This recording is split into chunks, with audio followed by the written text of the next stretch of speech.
Hi, I'm Manny Botticelli, and this is the Storyteller Forecast for Capricorn for May 2018. Go to my website, anniehelpsyou.com. Check out my extensive blog series for astrology and other topics where I really like to help you be prepared for the transits that are happening now and coming soon. So that's at anniehelpsyou.com. So what is going on in the month of May? We've got this sweet spot that's open from the retrograde of Mercury that preceded it, from the Mars retrograde that is coming, and we've got a shadow period, which we'll talk about, but this is the month that's most clear from this personal planet wave of retrogrades that runs from March through the middle of December. This is the month where we come up for air, which I'll go into more details about that. But basically this month is the calm before the storm. The eclipses are going to be acting back up to instigate major and radical change, and that will become especially active June, July, August, and September. You might start to see some activity towards the end of May, and really from an eclipse cycle that is multiple years, as they always are, there's always things going on in the backdrop, so there can be eclipse things happening at any time, but the increase in likelihood of major trajectory changes and events increases the closer you get to these eclipses. So we're in this sweet spot where we have some distance from the eclipses that happened earlier this year. We've got a little distance from the ones that are happening. So it's an amazing time to get things done, to push things out if you have to, even though there are some cautions with that because of the Mars retrograde, which tends to turn down ambitions and turn things backwards. So the theme of the month for Capricorn, I'm calling massive motivation. So it's really amazing how the planets are lining up to give you a massive amount of motivation at a time when it's actually really good to do a lot of things. Maybe you've been super productive from the Aries placements and the Taurus placements that have preceded this time in May. But remember, with those, we've had to tilt it a little towards the past, bringing things back from the past, redoing things, taking action on things that were already in motion. But in this month of May, we can work on those things too, but we also have more space for some new things to come in.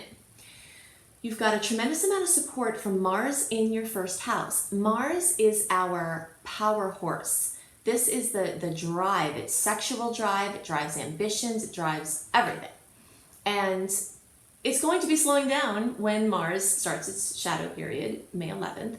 But it doesn't go retrograde until June 26th. So in this month of May, you've got this energy more than you might have for a while flowing to get stuff done, to take action, to do important things involving your image. People are getting restless about their housing. The fourth house has the sun moving through there. So taking action on things involving a home, taking action involving things with family, with your health, or things involving pets or your routine. All of that is happening. And so this motivation that you have can be applied to anything in your life. We've got this new moon for you early degree placements that will be in the 5th house. You middle degree placements, you can experience it either in the 5th or 4th, and you late degree placements, it will be in the 4th house. The new moon is on May 15th, and there is a lot going on May 15th. When we talk about the general transits after this Cappy focused part, you'll see all of there's a lot of energy in the middle of the month. But one of the things in the middle of the month is this new moon. So early in some middle degree placements, new opportunities involving following passion, creativity, a creative project, a new creative project being birthed or being suggested or begun. Things involving children, things involving romance, a new romance, bringing new romance back into an old romance, anything like that. Also, this can be involving things like acting and singing and athletics. Also, for my divas out there, this is an amazing energy for fashion and anything that's on the cutting edge of your physical presentation, whether it's through makeup or hair or anything like that. New seeds being planted there. So the rest of you middle degree and then late degree placements, you'll have new energy, new seeds being sown in the energy of your home. This could be actually a purchase of a new home or the starting of that process, or it could be you're expecting someone to come into your home, a baby or a new roommate or a new, a relative or something. It could mean that you are starting a new home business. It could mean so many different things.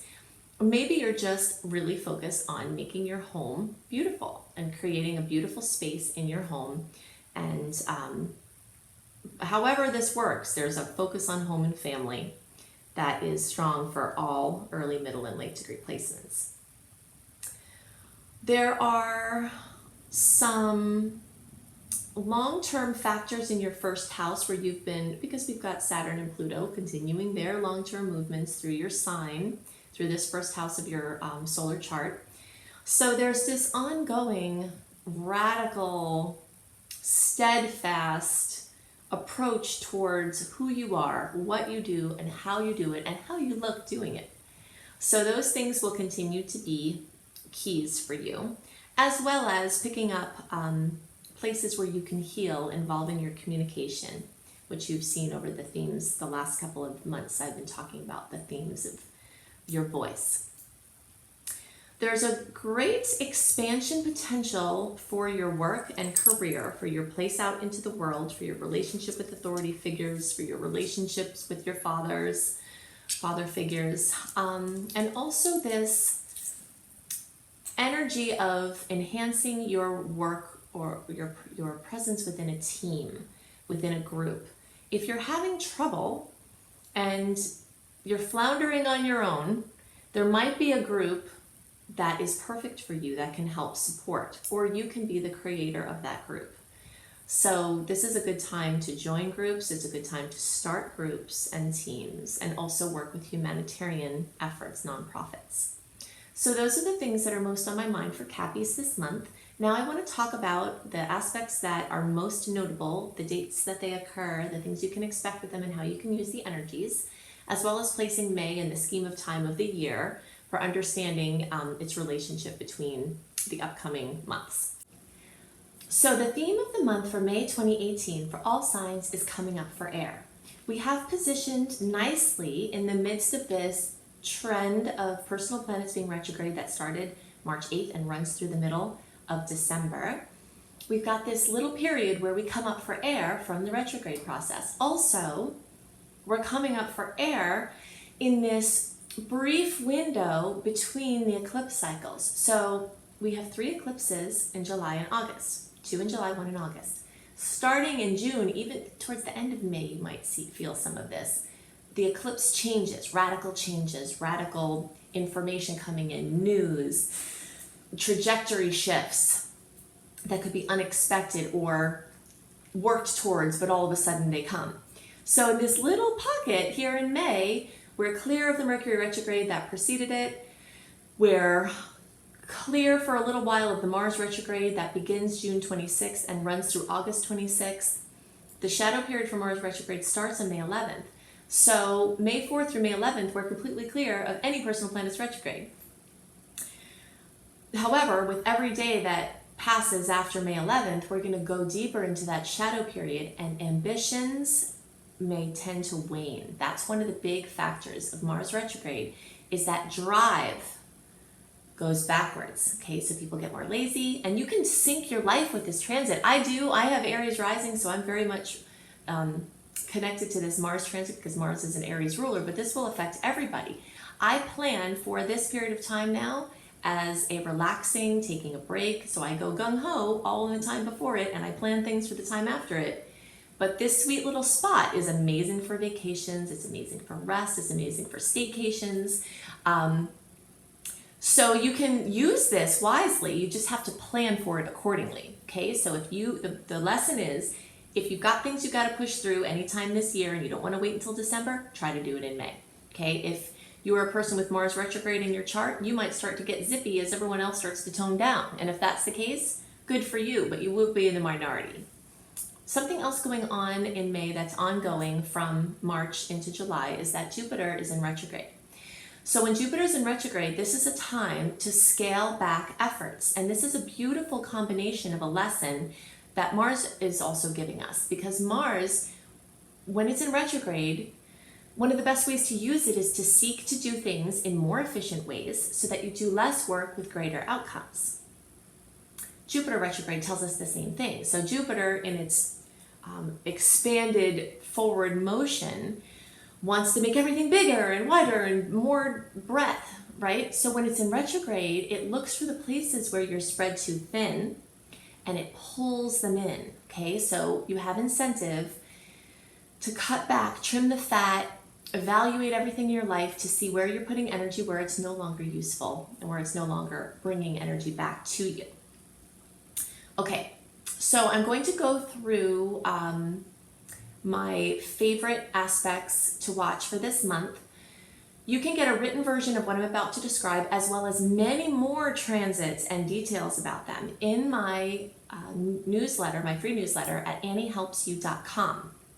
If you've already signed up for my newsletter and you're not getting newsletters, I send them regularly. So check in your spam, promotions, events, folder, social events folders, because sometimes mass emails go into those folders and you can transfer them from those folders into your inbox to give your email service the message that you want those emails. Okay, also something to know about what I'm about to describe is that I'm going to give you dates, but sometimes you feel these energies on days before or days after. So don't stick too heavily to the dates. Just use your intuition to tune into the flow to see when you're feeling something, because it could be before or after. Okay.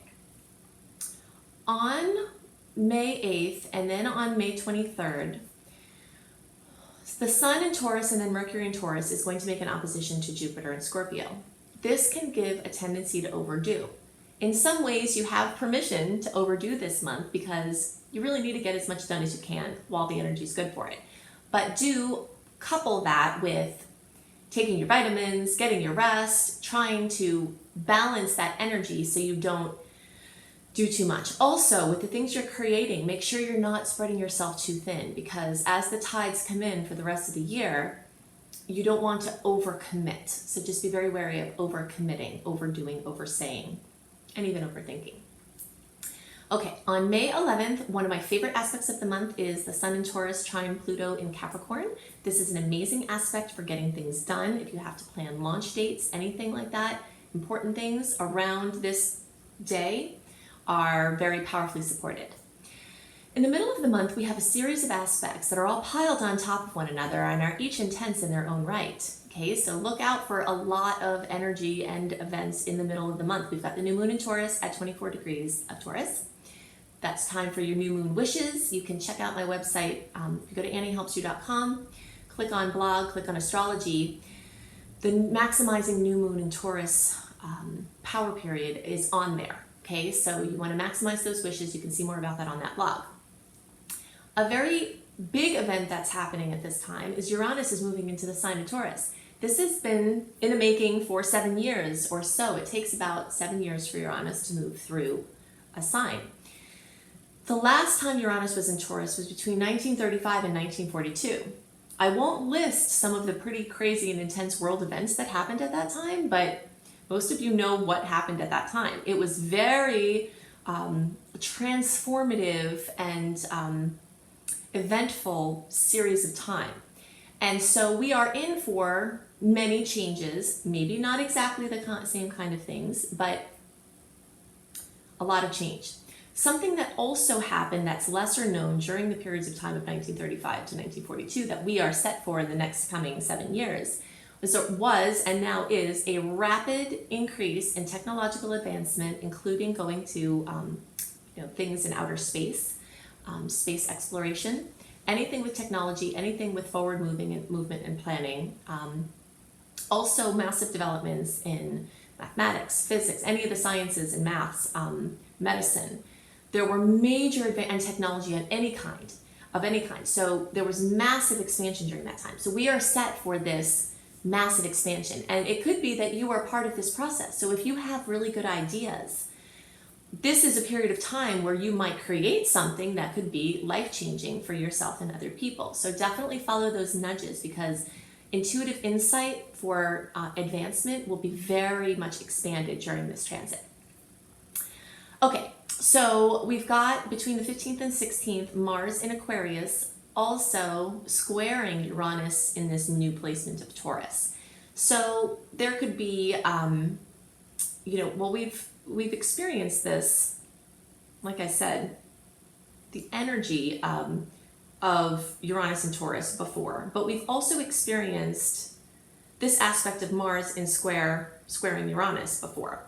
So between May 12th and May 19th is when we really feel this aspect. The first May 10th is where it really might start. The second pass is going to be between July 28th and August 6th of 2018. And then the third and final aspect of this will be September 17th through 22nd of 2018. Okay, so this can bring solar flares and their natural counterparts, which are volatility and aggression, also drastic and dramatic weather changes and events. Uranus and Taurus can also bring those things. So if you are a person, well, I mean, really nobody is safe from these, these dramatic weather and climate events. But if you are in a situation where you're more prone to these problems, then just take extra caution, be extra aware, and follow your intuition. If something is telling you not to be in a certain place at a certain time, to sell somewhere, to buy somewhere, etc. Because these energies with these dates I just outlined will be flared, and then also this will be a theme getting stronger for the next 7 years. My next favorite date of the month is May 18th. The first was the 11th. The 18th has Mercury in Taurus making a trine to Saturn in Capricorn. So this is another great day, time, or period of time to get things done. You'll have to dance around these other energies that I just talked about because they will be pretty intense and they may not be the best for trying to do important things, but you just have to tune into your intuition and follow the flow. Okay, so even though on May 18th, we will be in the Mars shadow period. If you're feeling froggy, jump. That's the lesson of this time. Anything that you feel really drawn to do in May, get it done because ambitions are likely to wane. The second to last notable event that I want to talk about is on May 25th, and this is Jupiter in Scorpio trining Neptune in Pisces. So this is a lineup of heavy hitter outer planets. When we have outer planets that connect, it always spans the span of influence is longer than these other planets that are quicker moving. So we first experienced this in December 2017, and this is the second aspect. So this aspect can bring optimism and generosity. It can also bring major spiritual breakthroughs. I really love this aspect for combining idealism and material success. So we could say the lesson of this transit would be that financial success and spirituality can coincide. Okay, this is a big lesson for many people here doing healing work, is thinking that they can't be materially cared for or have material ambitions while also being spiritual. And so this transit is helping us to blend those two. On May 29th, we have the full moon in Sagittarius. Mercury also enters Gemini, so this is amazing for travel, expansion, communication. This whole month is amazing for travel. And with the full moon in Sag and the planets in Gemini, people are going to want to move. They're going to be really restless. So this is one of my favorite months for travel. You do have to watch out, especially at the middle of the month, for some things. Also, if you're a traveler and you're going to be traveling during May, definitely go to my new travel website, Astrology Kissed Travel Bliss, and check out my monthly astrology travel reports because I go into more details about aspects that can be specifically related to travel. And also other inspiration and fun things there. Okay, so this last aspect on the 29th can bring anything with Sagittarius to drama or fruition. Okay, so publishing, teaching, learning, completing an education, getting ready to start an education because you've completed a certain phase in your life, writing, speaking, anything with religious or spiritual pursuits, churches, and like I said, travel. So many people will have a very blessed, wonderful travel opportunity, even if it's for short distance, could turn out to be for long distance around this period of time. So these are the things I have most on my mind for May 2018. I have a longer list of aspects to look out for when you sign up for my newsletter, AnnieHelpsYou.com. And I give them to you a month early. Also, if you'd like a written version of horoscopes, not necessarily talking about things that I talk about in your personal videos, then go to cozybysweetstarlight.com. That is my lifestyle website that is also kissed by astrology with these horoscopes. So I love to give you massive amounts of resources to work with these transits. Okay, so you've got the newsletter, Annie Helps You. You've got Astrology Kiss Travel Bliss for your travel reports and other travel information. You've got Cozy by Sweet Starlight for your horoscopes. And then also check out my blog on Mars retrograde and my video on Mars retrograde and my blog on how best to use the time when planets are in retrograde. And that's at AnnieHelpsYou.com. Okay, so if you would love to learn astrology with me, or you would love to be a coach as your profession, or you would love to bring your business online, check out my vocational school, Shine Your Brilliance University, at AnnieHelpsYou.com. If you'd love to have audio tracks that help to mitigate and enhance and utilize the transits of the time, my brilliant husband, B.R. Newman, creates these audio tracks, subliminal audio tracks that you can access for free on his website at iamhelios.com, IAMHELIOS.com. He also does readings. So I hope you have a wonderful month, and I'll see you next month. Bye.